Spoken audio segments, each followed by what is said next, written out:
Ang programang ito ay rated SPG. Striktong patnubay at gabay ng magulang ang kailangan. Maaaring may masiselang tema, lengguwahe, karahasan, sexual, horror o droga na hindi angkop sa mga bata. Narito ng ating pakatutukan bukas Sabado sa abot kamay na pangarap. Inakala nga dito ni Lynette na hindi naramdaman ni Carlos Benitez ang kanyang plano. Kaya agad naman na alerto itong si Carlos nang naghihinala na nga ito na baka may gawin itong si Lynette at hindi nga siya nagkamali. Dahil nilagyan nga ni Lynette ng kung anong gamot itong pagkain dito ni Carlos. Subalit ay hindi niya nga ito kinain. At dito nga niya na ipinagpalit sa pagkain nga dito ni Lynette.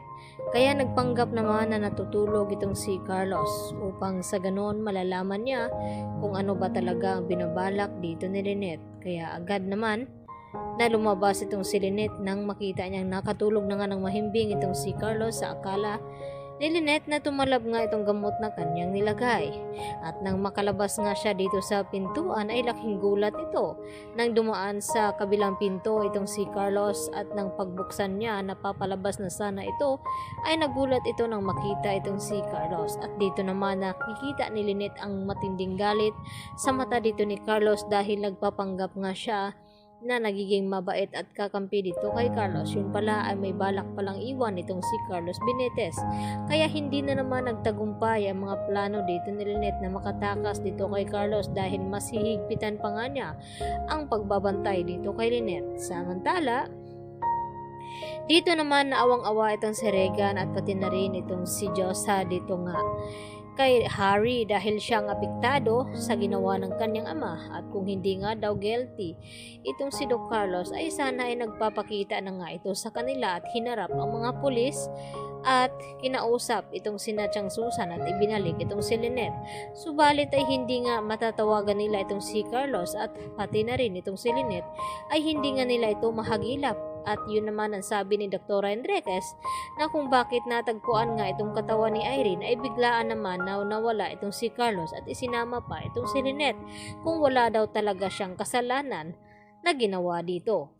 Kaya naglasing naman ng husto itong si Harry upang pagsabihan nga itong si Annalyn na wala daw itong karapatan na husgahan at dapat kakampihan pa daw sana ni Annalyn itong si Doc Carlos dahil stepfather niya nga ito at hindi nga iyon magagawa ni Annalyn dahil sa tingin niya na hindi nga safe ngayon ang kanyang ina na si Lynette dahil hindi nga nila ito matatawagan at hindi nila alam kung saan daw nagpunta itong si Carlos at pati na rin itong si Lynette.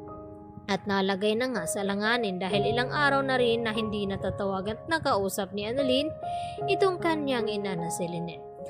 Sa kabilang banda, nakihiram naman ng cellphone nitong si Moira dito sa kanyang makasamahan dahil may importante daw siyang tawagan at ito na nga si RJ at dito naman na tila nagpapanggap din itong si Moira na concerned siya di umano dito kay Lynette.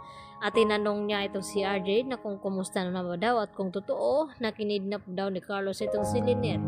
At dapat hayaan na lang daw nila ni RJ at Annalyn ito si Lynette baka naman ay nagmamahalan lang ang mga ito at gustong mapag-isa.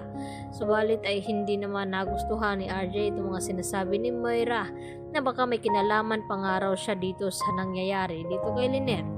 At dito naman na sinabi ni Moira na lahat na lang daw ang mga nangyayari ay pinagbibintang sa kanya.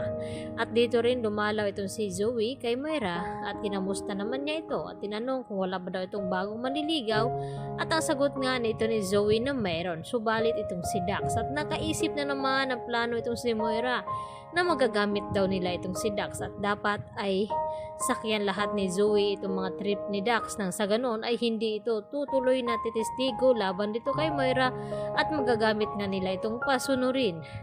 At hindi naman ito nagustuhan ni Zoe dahil diring-diri nga siya doon sa taong kriminal na si Dax. Kaya yan naman ang ating pakatutukan at abangan bukas mga kapuso dahil dito ay baka masasaktan na nga ng husto ni Carlos itong si Lynette sa kanyang ginawa na nagpapanggap nga siyang mabait upang makatakas at hindi na naman siya matuloy sa pagtakas dahil alam ni Carlos ang bawat galaw dito ni Lynette.